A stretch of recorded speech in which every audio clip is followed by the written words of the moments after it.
আসসালামু আলাইকুম। রুমি সমগ্র পর্বে আপনাদের স্বাগতম। আজ আমরা মওলানা জালালউদ্দিন রুমির বিশ্ববিখ্যাত গ্রন্থ মসনবী শরীফ থেকে একটি গল্প শুনব। তারপর গল্পটির আধ্যাত্মিক ব্যাখ্যা সম্পর্কে জানব এবং সবশেষে পবিত্র কোরআন মাজিদের সাথে গল্পটির সম্পৃক্ত আয়াত সম্পর্কে জানব। এবং গত পর্বের ভিডিও লিংক ডেসক্রিপশন বক্সে দেয়া আছে। এটি এমন এক গল্প যা আপনাকে আধ্যাত্মিকতার এক নতুন জগতের সাথে পরিচয় করিয়ে দেবে। এই গল্পটি বিখ্যাত সুফি সাধক বায়াজিদ বোস্তামি রাহমতুল্লাহ আলাইহিকে নিয়ে। গল্পে আমরা দেখব কিভাবে একজন মহান আল্লাহর ওলি এমন কথা বলতে পারেন যা সাধারণ দৃষ্টিতে ধর্মদ্রোহী মনে হতে পারে, কিন্তু এর পেছনে লুকিয়ে আছে এক গভীর রহস্য। চলুন সেই রহস্যের জগতে প্রবেশ করা যাক। হজরত বায়াজিদ বোস্তামি রাহমতুল্লাহ আলাইহি ছিলেন একজন উঁচু স্তরের সুফি সাধক। মাঝে মাঝে তিনি এক বিশেষ আধ্যাত্মিক অবস্থায় প্রবেশ করতেন, যাকে বলা হয় আত্মহারা অবস্থা। এই অবস্থায় তিনি নিজের জাগতিক অস্তিত্ব পুরোপুরি ভুলে যেতেন এবং আল্লাহর সত্তার সাথে একাত্ম হয়ে যেতেন। এই সময় তার মুখ থেকে এমন কিছু কথা বেরিয়ে আসত যা তার শিষ্যদের ভীষণ চিন্তায় ফেলে দিত। যেমন তিনি বলতেন, সুবহানি মা রাজামা শানি, অর্থাৎ মহাপবিত্র আমার সত্তা, আমার মর্যাদা কতই না মহান। আবার কখনো তিনি নিজের পোশাকের দিকে ইশারা করে বলতেন, আমার এই জুব্বার ভেতরে আল্লাহ ছাড়া আর কিছুই নেই। এই কথাগুলো শুনে শিষ্যরা ভয় পেয়ে যেত। তারা ভাবতেন, আমাদের পীর ও মুর্শিদ একই বলছেন, এমন কথা তো সরাসরি শিরক বা কুফরি। তাদের সীমিত জ্ঞান দিয়ে তারা এর কোনো ব্যাখ্যা খুঁজে পেতেন না। দিনের পর দিন হজরত বায়াজিদ বোস্তামি রাহমতুল্লাহ আলাইহির এই অবস্থা দেখে শিষ্যরা একটি সিদ্ধান্তে পৌঁছালেন। তারা ভাবলেন, হয়তো তাদের পীর কোনো শয়তানের দ্বারা আক্রান্ত হয়েছেন, অথবা তিনি ঈমান হারিয়ে ফেলেছেন। তারা নিজেদের মধ্যে আলোচনা করে ঠিক করলেন, পরের বার যখন পীর আবার এমন কথা বলবেন, আমরা সবাই মিলে তাকে ছুরি দিয়ে আঘাত করব। তাদের যুক্তি ছিল, যদি তিনি সত্যি আল্লাহর ওলি হন, তাহলে কোনো ছুরি তার ক্ষতি করতে পারবে না।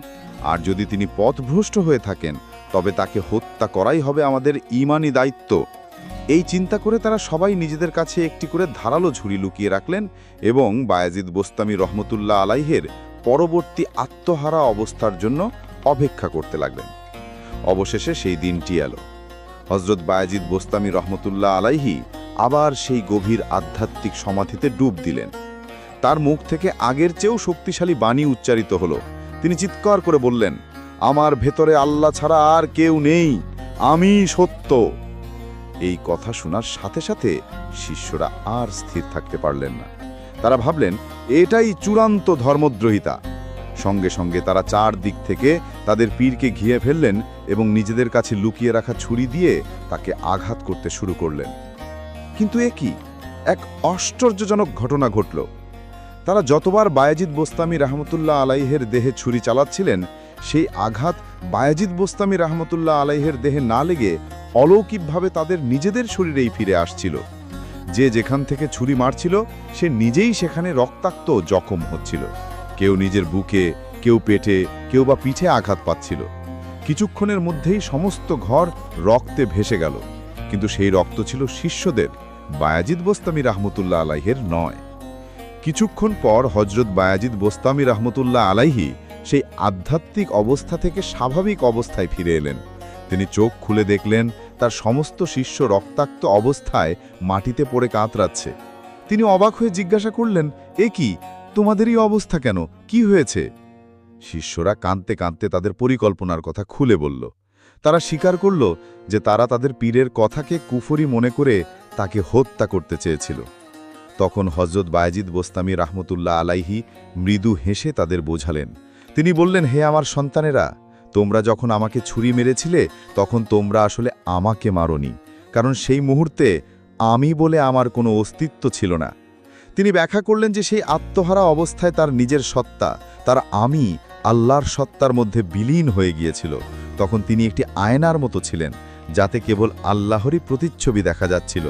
তার মুখ থেকে যে বাণী উচ্চারিত হচ্ছিল, সেটা ছিল আল্লাহরই বাণী। তাই তাকে আঘাত করা মানে ছিল স্বয়ং সেই ঐশী সত্তাকেই আঘাত করার চেষ্টা করা। আর যে নিজেকেই আঘাত করে, তার ফল তো সে নিজেই ভোগ করবে। এখন আমরা এই গল্পটির আধ্যাত্মিক ব্যাখ্যা সম্পর্কে জানব। এই গল্পের মূল আধ্যাত্মিক ধারণাগুলো হল ফানা ফিল্লা অর্থাৎ আল্লাহর সত্তায় বিলীন হওয়া, জাহিরি ও বাতিনি জ্ঞানের পার্থক্য অর্থাৎ বাহ্যিক ও অভ্যন্তরীণ, এবং অহংকারের ধ্বংস। 1. ফানা ফিল্লা অর্থাৎ আল্লাহর সত্তায় নিজেকে বিলীন করা। এটি গল্পের কেন্দ্রীয় এবং সবচেয়ে গুরুত্বপূর্ণ আধ্যাত্মিক ধারণা। বায়েজিদ বোস্তামি রহমতুল্লাহ আলাইহির বেখুদি বা আত্মহারা অবস্থাটি হল সুফি সাধনার সর্বোচ্চ স্তর, যাকে বলা হয় ফানা ফিল্লা। 1. আমির মৃত্যু। এই অবস্থায় সাধকের ব্যক্তিগত আমি বা অহংকার নফস সম্পূর্ণরূপে ধ্বংস হয়ে যায়। তার নিজের কোনো ইচ্ছা, পরিচয় বা অস্তিত্ব থাকে না। তিনি তার নিজের সত্তাকে আল্লাহর সত্তার অসীম সমুদ্রে একটি বিন্দুর মতো বিলীন করে দেন। 2. ঐশী বাণীর প্রকাশ।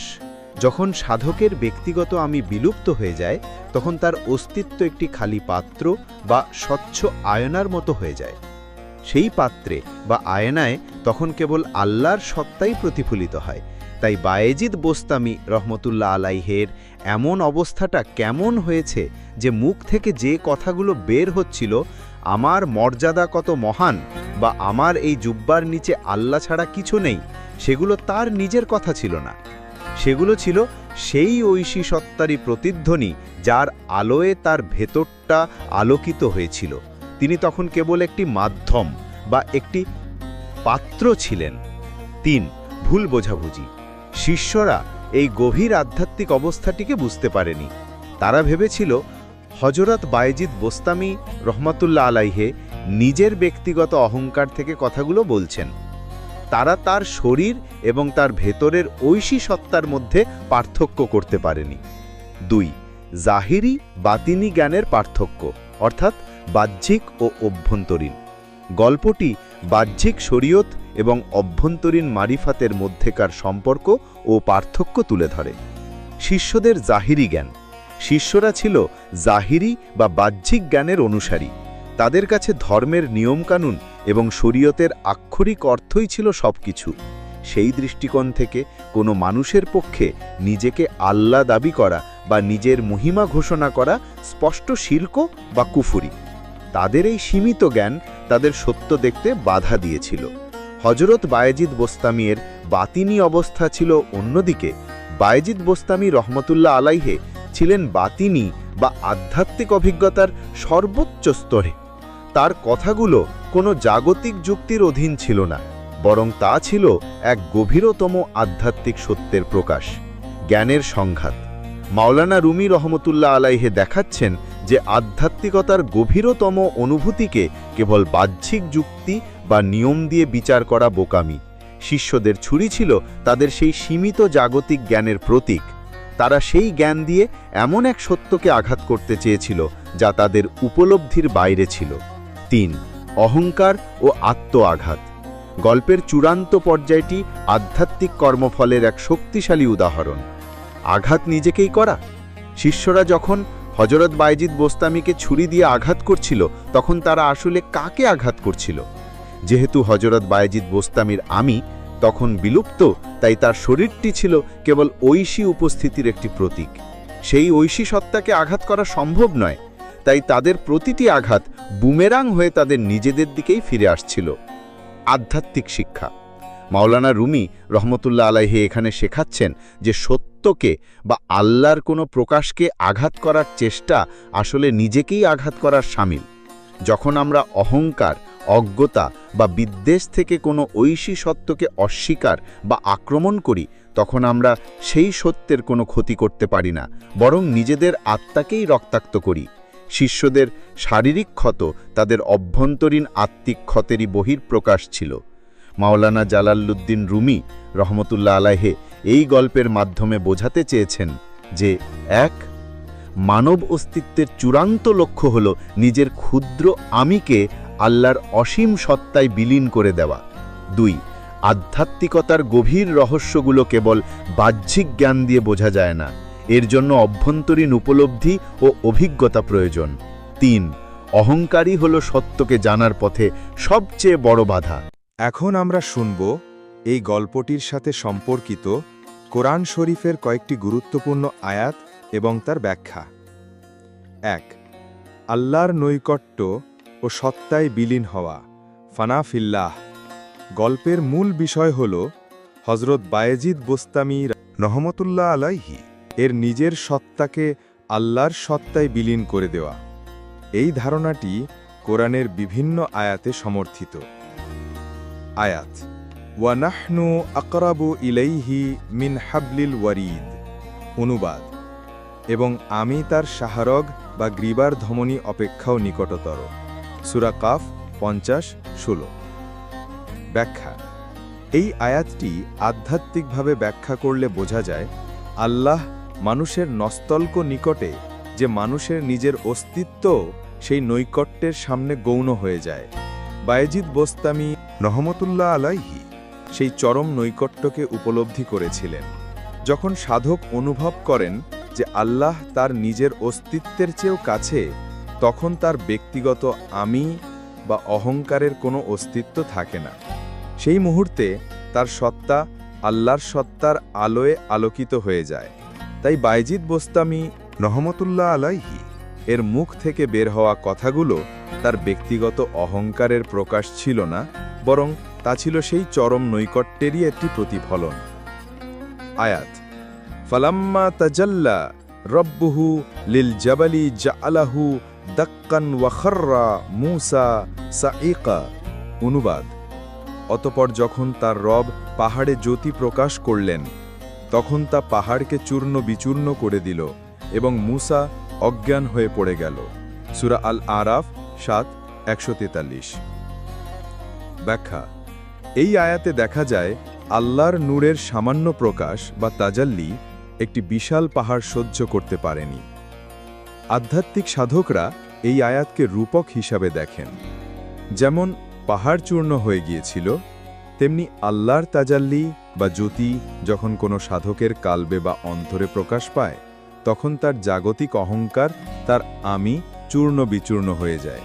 বায়েজিদ বোস্তামি রহমতুল্লাহ আলাইহির অবস্থাও ঠিক তাই ছিল। তার আমিত্ব আল্লাহর আলোয় বিলুপ্ত হয়ে গিয়েছিল। 2.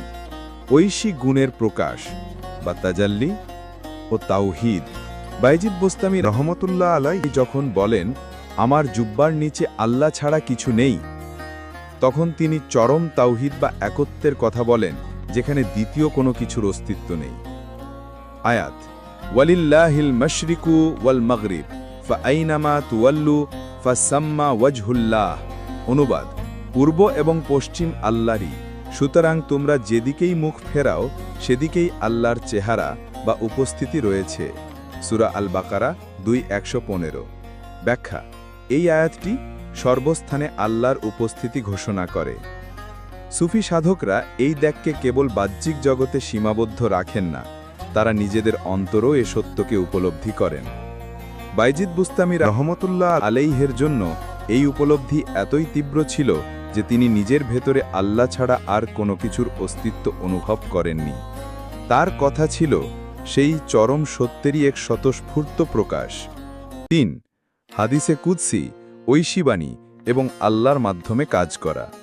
যদিও এটি সরাসরি কোরআনের আয়াত নয়, তবে সুফিদের কাছে অত্যন্ত গুরুত্বপূর্ণ একটি হাদিসে কুদসি, আল্লাহর বাণী যা নবীর মাধ্যমে বর্ণিত, এই গল্পের অবস্থাকে সবচেয়ে স্পষ্টভাবে ব্যাখ্যা করে।